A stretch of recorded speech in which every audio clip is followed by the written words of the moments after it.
Assalamualaikum warahmatullahi wabarakatuh dan salam sejahtera kepada semua anak-anak murid cikgu. Ya. Jadi cikgu perkenalkan diri cikgu lagi sekali, Cikgu Muhammad Faizal bin Muhammad Hanif ya, yang akan mengajar kamu pendidikan jasmani, pendidikan kesihatan tahun 3. Ya. Saja cikgu buat video ni bagi anak-anak murid cikgu kenal wajah cikgu lah. Ya. Sebab cikgu pasti ramai yang tak kenal cikgu. Pada tahun 2 itu dia sekolah petang dan tahun 3 dia masuk pagi. Dia tak kenal cikgu, jadi cikgu lah yang akan mengajar kamu. Sebab kita akan terus buat dalam pembelajaran kita dalam online. Jadi cikgu tak naklah ada yang tak kenal cikgu. Ni wajah cikgu. Baik. Jadi cikgu terangkan lagi sekali, video yang cikgu buat ni adalah penerangan. Dan penerangan soalan kamu boleh lihat di dalam GC kamu, Google Classroom kamu. Jadi kita lihat penerangan kita pada hari ini, pembelajaran kita pada hari ini. Okey, dia berkisah tentang anggota seksual lagi. Jadi kita fokus, kita tengok terus gambar aja. Baik, minggu lepas kita telah pun belajar tajuk kenali diri, kenali diri, anggota seksual, lindungi anggota seksual. Jadi kita lihat sambungan dia. Okey, di dalam buku teks, muka surat 67.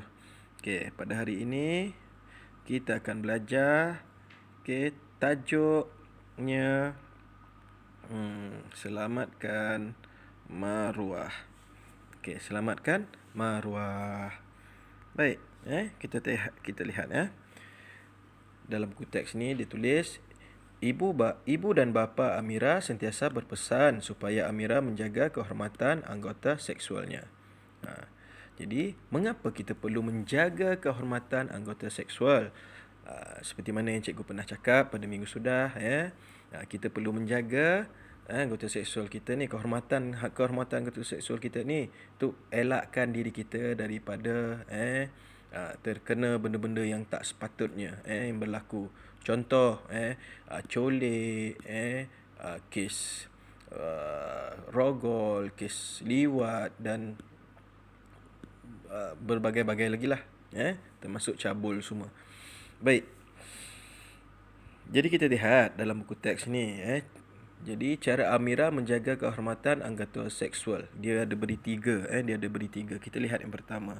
Yang pertama, memakai pakaian yang sopan. Jadi Amira memakai pakaian yang sopan, tidak mencolok mata, yang tidak seksi-seksi, yang tidak mendedahkan aurat, yang tidak mendedahkan anggota seksual. Ini supaya orang rasa macam tak ada apa-apa, tak berminat lah nak tengok, nak kacau budak ni. Itu cara dia. Baik. Yang seterusnya, yang kedua, kita lihat kat sini. Menutup pintu bilik ketika menyalin pakaian. Tengok, dia baru darjah 3, dia dah tutup pintu, dia salin pakaian, dia pakai sendiri. Ni cikgu tahu ada anak-anak murid cikgu yang masih lagi pakai baju kat ruang tamu, tukar baju kat ruang tamu. Tak boleh, orang lain tak boleh tengok kamu dah besar, tambah lagi perempuan. Laki, itulah tu. Ramai anak-anak murid cikgu. Jadi jangan buat macam tu. Tukar dalam bilik, kita kena disiplinkan diri kita.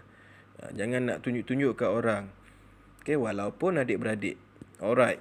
Itu yang kedua. Yang ketiga, lihat yang ini. Mengelak melalui tempat sunyi seorang diri. Ini cara Amira buat. Ada 3. Jadi yang ketiga itu mengelak melalui tempat sunyi seorang diri. Kenapa Amira buat? Kerana selalunya tempat-tempat lorong ni orang-orang jahat ramai. Bahaya. Kita tak tahu, kita tengok macam elok je kan, sunyi. Sebenarnya ada orang jahat tengah duduk kat tepi tu, takut nanti kena colek, kena apa. Itulah yang berlaku banyak yang colek tu, yang kes-kes yang cikgu pernah sebut anak-anak murid cikgu yang dulu pun di Malaysia. Dia sebab apa? Dia lalu ke tempat lorong-lorong sunyi. Orang jahat tu pun ambil. Dia bagi gula-gula, dia cakap nah gula-gula. Padahalnya dia nak colek budak tu. Ini sejarah pernah berlaku di Malaysia. Banyak kes macam-macam. Dia dah colek, lepas tu dia bunuh, tak jumpa sampai sekarang. Ada yang dah bunuh, jumpa, macam-macam. Dia dah bunuh, dia colek, dia jual dekat negara lain, dia potong organ. Ini benda yang pernah berlaku. Jadi cikgu harap, cikgu doa semua anak-anak murid cikgu takkan berlaku benda-benda ni. Cikgu percaya anak-anak murid cikgu semua akan menjaga kehormatan anggota seksual masing-masing. Jadi dah kebetulan ni cikgu nak cakap, kalau kamu nak tengok ada kisah benar yang telah difilmkan dalam cerita Korea. Dekat dalam cerita Korea, tajuk dia Hope. Kamu boleh lihat macam mana budak tu kena colek, kena tangkap, kena pukul sampai usus dia terkeluar. Di hidup budak tu sampai sekarang, orang jahat tu pun kena tangkap, tapi kena tangkap tak lama, nanti dilepaskan. Benda ni, kisah ni berlaku, kisah benar, difilmkan di Korea. Kamu boleh tengok tajuk cerita dia Hope. Bukan tengok untuk suka-suka, tapi tengok untuk pengajaran. Iktibar kita buat daripada situ. Kita tengok, jangan suka seronok. Sebenarnya cerita tu pun tak seronok, sedih. Sebab dia kisah benar. Sampai terkeluar usus budak tu. Bolehlah suruh mak kamu tengok. Buka cerita Hope tu. Okey. Itu cara Amira menjaga. Jadi kita tengok kesan. Kesan jika Amira, kita tengok ni dia tulis, kesan jika Amira tidak menjaga kehormatan anggota seksual. Apa kesan dia? Ada 3 juga buku teks ni bagi. Ada 3 juga. Okay, yang pertama, mendapat malu dan emosi terganggu. Kenapa dia cakap mendapat malu dan emosi terganggu? Pasal apa? Pasal kita dah kena colek, ada yang dah kena rogol, kita akan malu, emosi terganggu nak belajar, kita rasa tertekan. Itu yang ada orang sampai macam-macam buat, jadi gila, bunuh diri. Tapi ingat, kita yang Islam tak boleh bunuh diri, nanti masuk neraka. Alright, seterusnya. Yang kedua, buku teks ni dah cakap tidak disukai rakan. Rakan-rakan pun tak sukalah nak berkawan dengan kamu. Dia ni jahat, dia pernah kena ni, orang mulut jahat. Tu pasal kita kena jaga. Kita punya kehormatan supaya tak sampai benda-benda ni berlaku. Manusia ni memang jahat, suka kutuk-kutuk orang. Baik, yang ketiga, maruah keluarga tercalar. Jadi keluarga pun mendapat malu, mak ayah malu, semuanya nanti dia halau kamu. Bukan halau lah sesiapa yang berlaku ni, dia akan halau. Ada kes-kes tu. Mak dia dah malu, kau keluar pada rumah aku, kau bukan anak aku. Itu berlaku, ada benda berlaku. Okey. Tapi cikgu percaya, kita belajar ni, anak murid cikgu dapat belajar dan anak murid cikgu akan jaga kehormatan seksual masing-masing. Daripada benda-benda ni berlaku. Kita sayang keluarga kita kan, kita sayang diri kita kan. Jadi kita kena buat yang terbaik supaya benda-benda yang tak elok ni tak berlaku. Sentiasa berdoa pada Allah. Yang bukan Islam, yang non-Muslim, doa cara kamu, lindung diri kita, macam tu, agar diri kita selamat. Macam tu cara dia.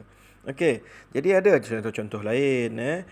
Ni dia bagi 3 macam contoh menjaga tu. Menjaga anggota seksual dekat rumah. Mandi kena tutup pintu, mana boleh buka-buka.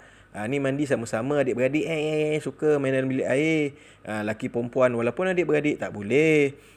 Lepas tu tidur malam dengan akak, dengan abang, dengan adik bercampur. Tapi tu tak ada masalah lah. Mungkin rumah ada rumah dia tak berapa nak besar, jadi nak buat macam mana kan, macam rumah cikgu dulu kecil-kecil kan.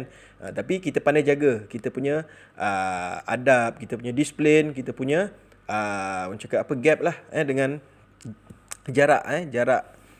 Jangan dengan apa, tambah lagi tu adik-beradik ni dengan saudara mara, laki perempuan bercampur pun tak boleh.